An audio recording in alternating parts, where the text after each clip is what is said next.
السلام علیکم ناظرین، میں آپ کا ہوسٹ غازی عدنان اور آپ دیکھ رہے ہیں قائم ٹی وی۔ محرم ٹرانسمیشن قائم ہے کربلا۔ سب جانتے جیسا ہیں کہ آپ شب سب عاشور ہے، جانتے ہیں قیامت کی پوری رات دنیا ہے۔ سوگ منا رہی ہے۔ ہم بات کرنے کے لیے ہیں ہمارے پاس مولانا سید فرج حسین زیدی۔ السلام۔ وعلیکم السلام۔ قبلہ آج کی رات کے بارے میں ہمیں کچھ بتائیں۔ تو امام حسین علیہ السلام یعنی شب عاشور قیامت کی رات، لیکن امام علی مقام اپنی حجتیں تمام کر رہے ہیں۔ تو مجھے اور آپ کو کیا چاہیے کہ سخت مشکل میں ہمارے ساتھ کیا ہوتا ہے کہ ہم لوگوں کو معاف نہیں کر پاتے۔ ہم دیکھ لیتے ہیں، ہم کہتے نہیں اس نے فلاں موقع پر فلاں دوا میرے ساتھ بھی کیا تھا۔ امام حسین کیا کر رہے ہیں؟ جانتے ہیں کہ اگر سب چلے گئے تو فوج اشقیہ سب سے پہلا حملہ مجھ پر کر دے گی، اور تب بھی کہہ رہے ہیں کہ جو جانا چاہتا ہے وہ چلا جائے۔ یہ اس امام کی فضیلت ہے، اور یہی اس قیامت رات کا یہی وہ منظر ہے جو آج میں نے آپ کے سامنے بیان کیا۔ جزاک اللہ قبلہ۔ امام حسین کا کیا مرتبہ ہے؟ مرتبہ تو دیکھیے، جیسے میں نے آپ کو بتایا ابھی کہ وہ چنے ہوئے افراد ہیں، وہ کوئی معمولی فرد نہیں تھے، وہ بڑے چنے ہوئے، اور اگر ہم اپنی زبان میں کہیں تو بڑے ٹاپ کلاس کے مولا لوگوں کو لے کر آئے تھے۔ 72 جو افراد تھے نا، وہ تھے تو 72، لیکن اپنے اندر ایک کل کائنات تھے۔ امام علی مقام نے کیا فرمایا کہ مجھے وہ اصحاب ملے جو نہ میرے نانا کو ملے، نہ میرے بابا کو ملے، نہ میری ماں کو ملے، اور نہ میرے بھائی حسن کو ملے۔ یعنی مولا نے کتنی بڑی اپنے اصحابوں کی کتنی بڑی فضیلت بتائی کہ یعنی وہ اصحاب ہیں کہ جو 4 ائمہ معصومین کو میسر نہیں ہوئے۔ کیوں؟ اس کی وجوہات یہ تھیں کہ لوگ چھوڑ کر بھاگتے رہے، لیکن اب جن کو امام لے کر آئے تھے وہ 72 ایسے تھے کہ انہوں نے کہیں پر بھی امام کو لیٹ ڈاؤن نہیں ہونے دیا۔ ایک خط لکھا حضرت حبیب ابن مظاہر کے حوالے سے، میں آپ کو ایک واقعہ بتا دوں۔ حضرت حبیب ابن مظاہر علیہ السلام کو خط جب امام حسین علیہ السلام نے لکھا 2 محرم کو کہ حبیب میں کربلا پہنچ چکا ہوں اور تمہارا دوست شدید تنہا ہے، اس کو بچا لو۔ تو حضرت حبیب خط لے کر آئے، کہاں آئے؟ اپنی زوجہ کے پاس، کھانے کی میز پہ بیٹھے، خط رکھا اور کہا کہ امام حسین کا خط آیا ہے۔ تو زوجہ نے سوال کیا، حبیب پھر آپ نے کیا سوچا ہے؟ حبیب خاموش رہے۔ تو امام حسین کا جوش و جذبہ اس وقت آپ یہ دیکھیے کہ حبیب کی زوجہ نے کہا، حبیب اگر تم نہیں جانا چاہتے تو مجھے خط دو، میں حسین پر جانثار ہونے جاتی ہوں۔ یہ پڑھنا تھا کہ حضرت حبیب بڑی دیر تک روتے رہے، اپنے غلام کو بلایا۔ دیکھیے کوفہ میں اس وقت ایک مارشل لاء لگا ہوا تھا، کوفہ سے اس وقت کوئی باہر نہیں جا سکتا تھا، ایک ہر طرف عمر سعد کی جو ہے وہ پابندیاں لوگوں کے آڑے آ رہی تھیں، اس نے چیک پوائنٹس لگا دی تھی جگہ جگہ، کوئی وہاں سے اٹھ کے نہیں جا سکتا تھا۔ تو حضرت حبیب نے اپنے غلام کو کہا کہ تم میرا گھوڑا لے کر کوفے سے باہر انتظار کرنا۔ اب میں آپ کو جو کہہ رہا ہوں کہ امام حسین کے اصحاب کی محبت اور ان کی جان نثاریت دیکھیے۔ حضرت حبیب کو ظاہر پہنچنے میں کچھ وقت لگ گیا، تو جب پہنچے تو کیا دیکھا کہ وہ غلام گھوڑے سے بات کر رہا تھا، مخاطب ہو رہا تھا، اور کہہ رہا تھا کہ دیکھ اگر آج حضرت حبیب نہ آئے تو میں تیرے ساتھ چل کر حسین پر نثار ہو جاؤں گا۔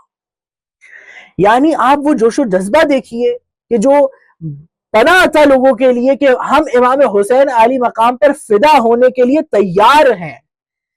اور تب بھی کہ جب امام علی مقام نے عصر عاشور جب صدا لگائی کہ حل من ناصر ینصرنا، کوئی ہے جو مجھے حسین کی مدد کو آئے، تو تمام تاریخ مقتل لہوف نے، علامہ مفید نے اپنے مقتل میں لکھا کہ جب امام حسین نے کہا نا حل من ناصر ینصرنا، تو جو لاشیں کٹ چکے تھے وہ کھڑے ہوئے اور ان سے آوازیں آئی ہیں، حسین ہمیں ایک اور زندگی عطا کریں، ہم پھر سے آپ پر فدا ہو جائیں گے۔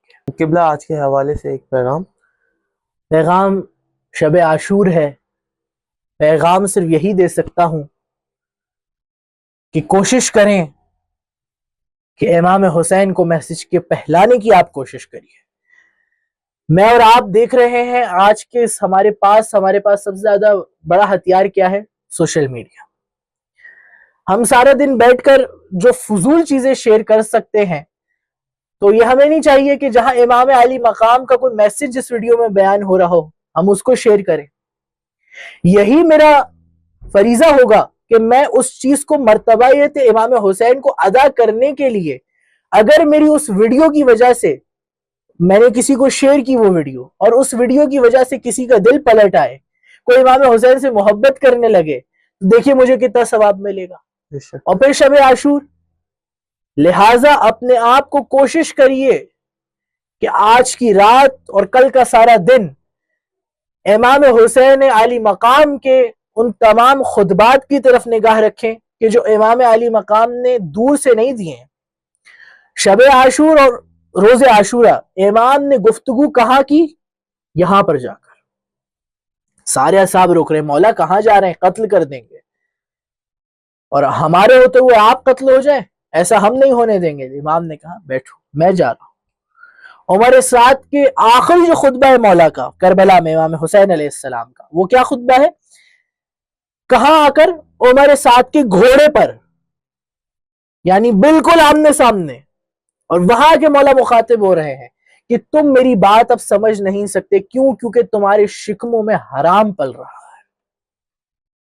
تم اپنے شکموں میں اتنا حرام لے کر بیٹھ گئے ہو کہ تمہیں خدا کے حق کی بات سمجھ میں نہیں آ رہی. یعنی مولا نے کیا بتایا کہ اگر میں معاذ اللہ میں حرام کھا رہا ہوں، اگر میں حرام کام کر رہا ہوں، تو مجھے امام حسین کا میسج سمجھ نہیں آئے گا پھر. کیونکہ امام حسین کا میسج ہے وہیں جہاں حلال چیز ہو، جہاں ہر چیز باطلیت سے پاک ہو. تو مجھے کیا چاہیے کہ میں اپنے آپ کو جتنا دور رکھ سکوں باطلیت سے اتنا دور رکھوں، تاکہ میں سچا حسینی کہلا سکوں. دیکھیے ایسا ہو نہیں سکتا کہ کوئی حسینی جہنم میں چلا جائے، ایسا تو ممکن ہی نہیں ہے. لیکن امام علی مقام نے کرائیٹیریا مکمل کر دیا ہے کہ حسینی ہونا پڑے گا. اور حسینی وہی ہے کہ جو تقابل نہ کرے عزا و نماز کا. وہ یہ نہ ہے کہ کون بلند ہے، عزا بلند ہے نماز بلند ہے، نہیں. وہ یہ کہے کہ ہم دونوں کو ساتھ لے کر چلیں گے.